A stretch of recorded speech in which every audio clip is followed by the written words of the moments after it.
اور سنیں حضور نے کیا فرمایا۔ نبی پاک صلی اللہ تعالی علیہ وسلم نے دعا دی، کہا اے اللہ اس آدمی کے چہرے کو چمکتا دمکتا رکھنا۔ کیا دعا ہے، اور دی اس محبوب نے ہے کہ جو جب دعا کرتے تھے تو اعلیٰ حضرت بریلوی فرماتے ہیں قبولیت نیچے آ جایا کرتی۔ حضور نے دعا دی، کہا اے اللہ اس آدمی کے چہرے کو چمکتا دمکتا رکھنا جو میری حدیثیں یاد کرتا ہے اور پھر آگے بیان کرتا ہے۔ اس کے چہرے کو چمکتا دمکتا رکھنا، یہ رسول پاک صلی اللہ تعالی علیہ وسلم نے دعا دی۔ میرے عزیز، امام بخاری رحمۃ اللہ علیہ کے ایک شاگرد تھے محمد بن عباس، وہ کہتے ہیں مجھے امام بخاری نا حدیثیں لکھوایا کرتے تھے اور میں حدیثیں لکھا کرتا تھا۔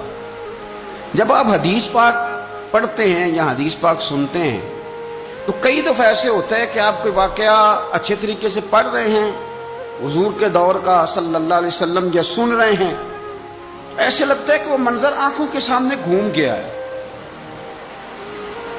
تو امام بخاری رحمۃ اللہ تعالی علیہ اپنے شاگرد کو حدیثیں لکھوا رہے تھے تو ایک خاص حدیث پاک کے لحاظ سے آپ نے فلسفہ بیان کیا۔ انہیں چونکہ حدیث پاک کے مشن سے پیار بڑا تھا امام بخاری کو، فرماتے ہیں 500 دینار میری ماہانہ آمدن ہے، میں ساری نبی پاک کے دین کے طالب علموں پہ خرچ کر دیتا ہوں۔ یہ مشن سے پیار ہے۔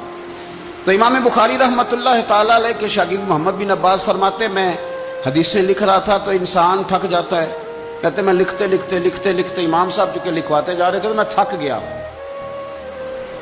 تو امام بخاری رحمۃ اللہ تعالی علیہ نے جب محسوس کیا نا کہ میں کوئی سست ہو گیا ہوں، تھک گیا ہوں، تو فرمانے لگے مجھ سے کہ جو کھیل کود والے لوگ ہیں نا، شاگرد سے کہتے ہیں جو کھیل کود والے لوگ ہیں وہ کھیل کود میں خوش رہتے ہیں، جو تاجر ہیں وہ تجارت میں خوش رہتے ہیں، جو سیاحت کے شوقین ہیں وہ گھومنے پھرنے میں خوش رہتے ہیں۔ فرمایا تو کتنا خوش نصیب ہے کہ جب سے تو بیٹھا ہے یا نبی پاک علیہ السلام کے ساتھ بیٹھا ہوا ہے یا حضور کے صحابہ کے ساتھ بیٹھا ہوا ہے۔ وہ یا نبی پاک کی حدیثیں لکھنا، حدیثیں جمع کرنا، حدیثیں بیان کرنا، حدیث کے ساتھ تعلق رکھنا، اس کا معنی یہ ہے کہ آپ نے نبی پاک کی صحبت اختیار کی ہوئی، آپ نے حضور کے صحابہ کی صحبت اختیار کی ہوئی۔ حدیث پاک کو یاد رکھیں، حدیثیں اپنے ذہن کے اندر بٹھائیں۔